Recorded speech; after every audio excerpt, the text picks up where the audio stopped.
te bénissons. Manifeste ta grâce par ta parole.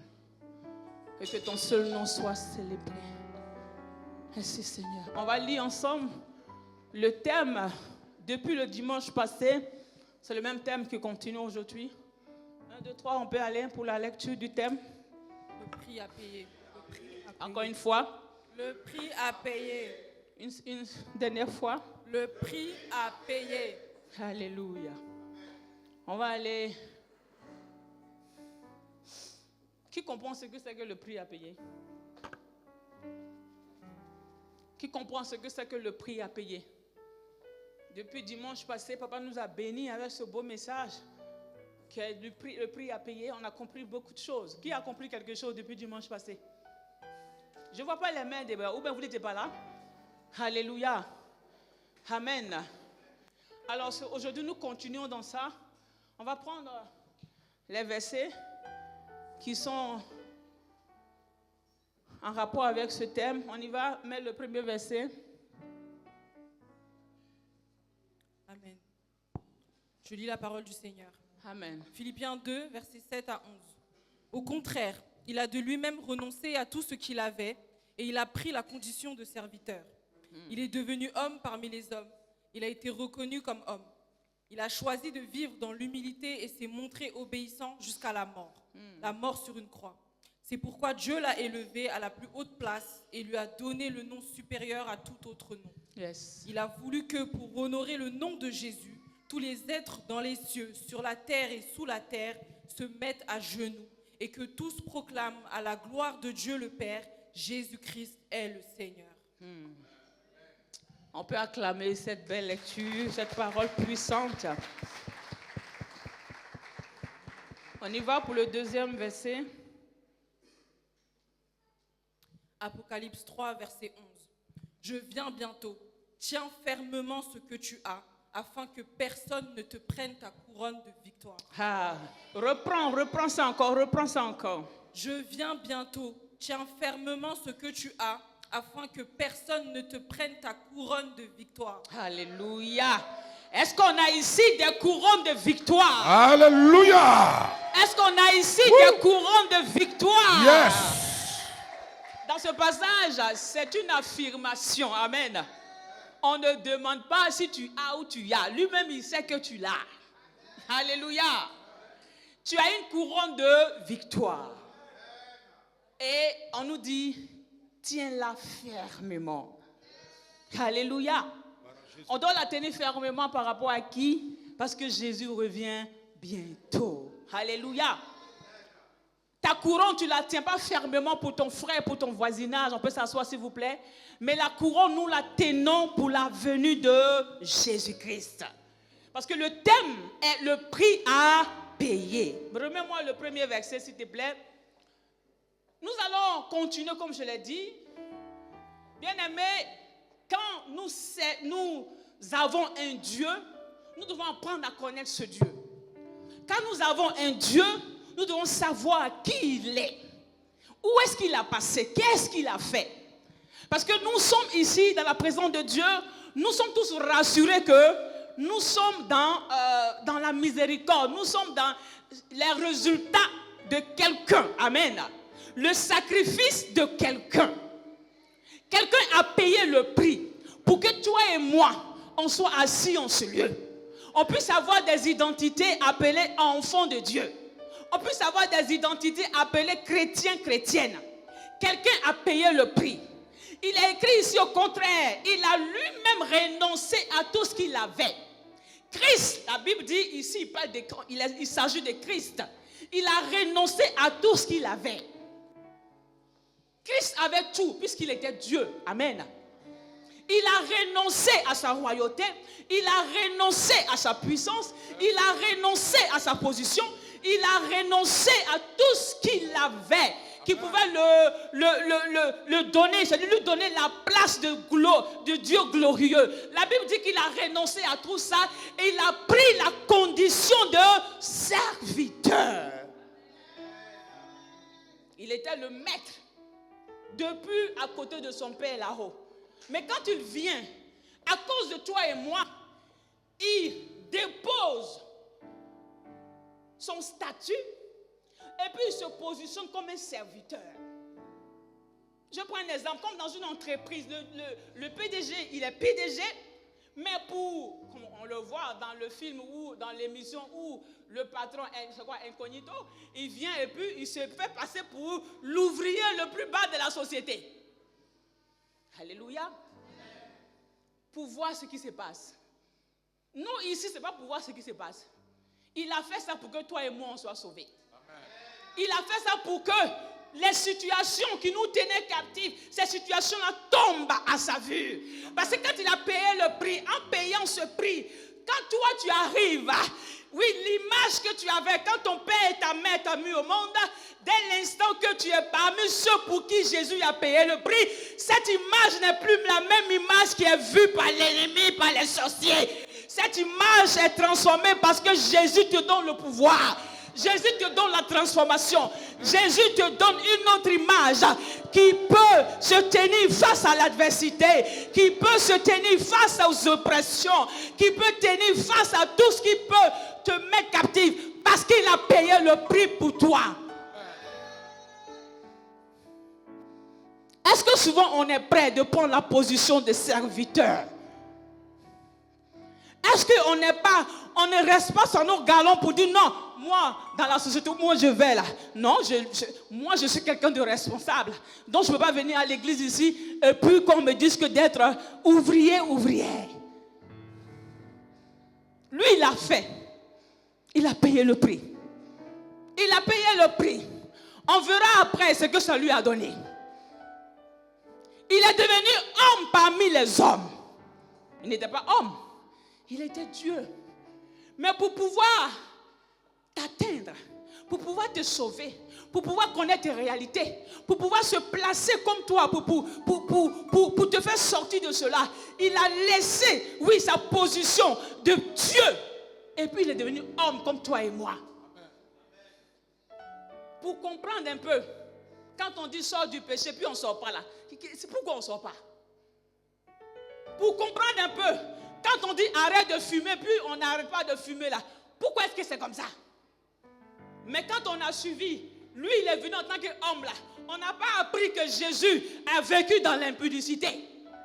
On n'a pas appris que Jésus a passé son temps à se masturber. Dis Amen. On n'a pas appris que Jésus a fait des choses parce qu'il s'est dit, il s'est mis, il a pris la forme humaine pour savoir un peu ce qui se passe. Mais la Bible dit, étant homme, il est ressorti victorieux. L'ennemi n'a pas pu, l'ennemi n'a pas pu prendre le dessus sur lui. La maladie n'a pas pris le dessus sur lui. Les esprits déchets n'ont pas pris le dessus sur lui. Tout esprit qui peut nous maintenir en arrière n'a pas pris le dessus sur lui. Et pourtant, il est né, on a vu comment il est né. Il n'est pas descendu du ciel. Il y a eu une grossesse, 9 mois après, comme toi et moi, et il est sorti. Quelqu'un me dit Amen? On va dire non, il était Dieu, donc la souffrance qu'il a subie, c'est normal. Non. Quand au moment où il mourait là, il était humain comme toi et moi. Quand on te pique quelque chose, tu cries là, c'est la même chose aussi qu'il ressentait. Mais regardez comment il a payé le prix. Flagellé. Pourtant, il n'a point péché. Il était celui-là qui n'avait pas de péché. À cause de toi et moi, on l'a flagellé, on l'a humilié, on l'a déshabillé. Il a payé le prix. Il a choisi de vivre dans l'humilité et s'est montré obéissant jusqu'à la mort sur la croix. Amen. Il n'a pas péché, mais il s'est laissé traîner pour toi et moi. Il a fermé sa bouche. Il faut que je me taise. C'est pas facile, mais il faut que je me taise pour l'humanité. Il faut que je me taise pour Kevin. Il faut que je me taise pour Romain. Il faut que je me taise pour Madame Gogoua. C'était compliqué. Mais si je parle, si je dis non, oui, ma fille, Madame Konaté ne sera pas sauvée. Si je dis c'est assez, mon fils, mais le prophète Konaté ne sera pas sauvé. Il dit je me tais dans l'obéissance. Parce que derrière mon âge, il y a un peuple qui doit être sauvé. Il y a un peuple qui doit être guéri. dit, il y a un peuple qui doit avancer. Gloire à Il se Jésus. tait, il est obéissant, il vit dans l'humilité. On lui crache dessus, pourtant il est Dieu. Il garde son humilité. Des crachats de 2 jours sans brossage. Il garde son humilité. Il avance. Il avance. La Bible dit, Haïla Brasi Galaba. Rebosi Galaba Shakata. Je vais entendre ton amen. Je vais entendre ton amen. C'est pourquoi Dieu l'a élevé à la haute place. Et lui a donné le nom supérieur à tous les noms. Yes. Quel prix nous payons? Et nous voulons avoir des noms. Alléluia. Des positions. Des réalités. Non, ça là, ça ne me ressemble pas. Non. Tu as payé quel prix? Pour avancer, il faut payer un prix. Pour réussir, il faut payer un prix. Même en toutes choses. C'est-à-dire, si tu veux vivre dans la santé, tu veux vivre dans la santé, il faut payer un prix. Si tu ne payes pas de prix, les portes sont ouvertes aux esprits qui vont t'attaquer. Alléluia. Alléluia. Alléluia. Toi et moi avons besoin de payer un prix. Tu t'attends à une bénédiction, paye le prix. Tu t'attends à une élévation, paye le prix. Amen. Je veux 7 personnes devant moi ici. Dans le livre de Apocalypse, le chapitre 1er, chapitre 2, Dieu nous parle.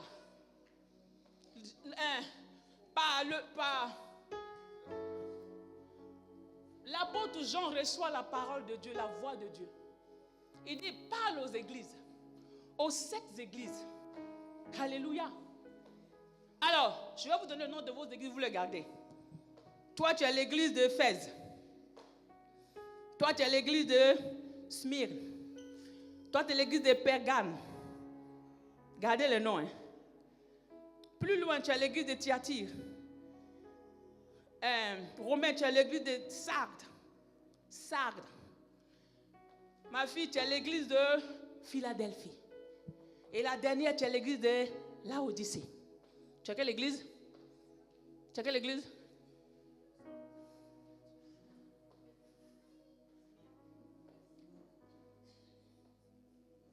Ok. Et donc, Jean entend la voix pour parler aux 7 églises. Et quand il parle aux églises, en fait, Dieu est en train de voir, il a vu leur vie. Et puis, en fait, payer le prix, c'est le résultat de comment on a vécu. Alléluia. Quand tu payes un prix, il y a une bénédiction derrière. Quand tu payes un prix, il y a une transformation derrière. De ces 7 églises, on est étonné. À chaque fois qu'il va parler à l'église d'Éphèse, il va dire, mais j'ai quelque chose à te reprocher. Quand tu parles, toi, tu es quelle église? Voilà. Toi, je te saute. Toi, tu es quelle église? Ok. Quand tu parles à l'église Thyatire, à l'église de Sardes, à l'église de Laodicée, ces 6 églises, il dit, vous êtes bien, mais j'ai des reproches à vous faire. J'ai des reproches à vous faire. Parce que ces églises refusent de payer le prix. Mais parmi ces 7 églises, il n'y a que 2 églises. L'église de Myre, dis ton nom fort. L'église de Myre et l'église de Philadelphie. Ces 2 églises, Dieu les trouve prêts pour entrer dans la bénédiction. Les 7 églises représentent les humains que nous sommes. Le peuple de Dieu que nous sommes. Dieu, il est là-haut, il observe. À un moment donné, il va dépêcher il va dépêcher quelqu'un pour nous parler. Nous vivons, on pense qu'on vit, personne ne voit. Non, à un moment donné, Dieu descendra au travers de son serviteur pour dire, ton service, je l'ai vu. Le travail que tu fais, je l'ai vu. Le sacrifice que tu fais, je l'ai vu. Et l'heure est arrivée où je vais t'accorder la grâce. Quand nous comprenons pour ces 2 églises où Dieu dit qu'il est en harmonie avec leur vie, l'église de Philadelphie, l'église de Myrte, il y a des bénédictions qui s'en suivent. Ah, tu es trop froide. Tu es trop froid. Tu es trop froid. Tu es trop froid. C'est le même Dieu là qui dit si tu n'es ni chaud ni froid, je vais te... Il y a des chauds ici où il y a des froids. Il y a des... Alléluia. Amen. En tant que chrétiens, identifions-nous à l'église de Philadelphie. Alléluia. Je ne vais pas aller église par église, mais quand tu lis ce que Dieu dit des églises, il y a une qui se croit être riche alors qu'elle est pauvre. Il y a une qui se croit être grande alors qu'elle n'est rien. Il y a une qui se croit réveillée alors qu'elle est en train de s'endormir. Alléluia. On pense qu'on est en train de payer le prix de venir à l'église tous les dimanches. Tu viens à l'église tous les dimanches, c'est une bonne chose. Mais payer le prix, c'est au-delà que c'est plus que ça. Amen. C'est plus que ça. C'est pas juste venir à l'église. C'est pas juste venir à l'église. Dans ta foi, le Dieu que tu sais là, comment tu vis avec lui? Est-ce que tu suis ses traces? Est-ce que tu suis les traces de Jésus-Christ? On voit le prix qu'il a payé. Nous, jusqu'à quel point on est prêt à payer le prix?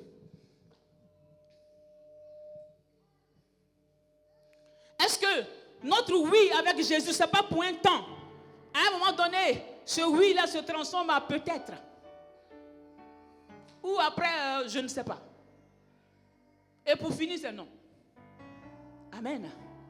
Que ton oui soit oui. Dans ton service, que ton oui soit oui. Dans ton adoration, que ton oui soit oui. Le fait que tu as dit oui à Jésus, il ne faut pas à un moment donné que ça change. Il dit, je viens bientôt. Ce que tu as là, parce que tu ne t'en rends pas compte, mais tu as quelque chose. Dès l'instant où nous sommes enfants de Dieu, il y a une couronne qui est déjà sur ta tête. Il y a une couronne qui est déjà dans tes mains. Il y a une couronne qui est déjà entre tes pieds. Il y a une couronne qui est dans ton cœur. Et cela, c'est Jésus qui te l'a donné. C'est le nom de Jésus que tu as en toi qui te l'a donné. Mais quand il revient, il veut trouver une vie couronnée. On donne la couronne à ceux qui se sont retrouvés dans la victoire. Alléluia.